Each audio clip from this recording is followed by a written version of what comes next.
พ่อเราเป็นที่คนมาต่ำกันแล้วเด้อครับอย่าจำมันไว้อย่าแล้วแต่ใจของน้ำเด้อของน้ำเด้อ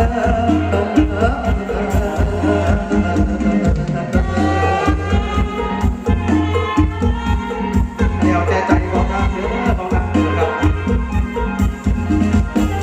ผู้หลับแดงแท้ใจเราครับผมอีกหนึ่งก่อนครับเอามาดับไปดีครับผมตรงกลางกับบอลไนเดอร์ครับ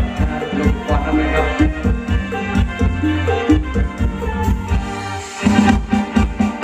14 กุมภาพันธ์มาเล่นน้ำของวันจากใจฉันขอจากใจพวกนี้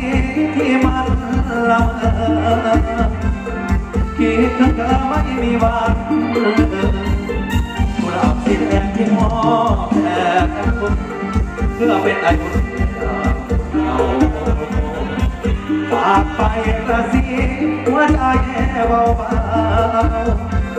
เมื่อยามเช้ามันคงกอดกลากลายวันที่14 กุมภาพันธ์จำต้องเจอชายผู้ดอกไม้มาสิคิดบังหลังมานั่งคุยกันเคยเอาไว้หมดหลังแล้วมันยิ่งรักยังจับได้แต่ว่าเรื่องนั้นนอสาหรืออะไรที่บอกวันนั้นแต่ครั้งหัวใจที่มองยามหัวเราสีแดงไว้ทั้งบางตา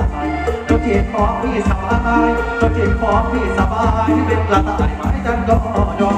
สองเมื่อไรในสิร้อนเมื่อไรสิร้อนที่ต้องจำบนฟ้าละตายังปราณละตาแม้มันจะไม่สิ้นฟ้ากุหลาบแดงก็ไม่คอยเข้าจงฟ้าฝั่งไหนเขาจับเจ้าจงเดิน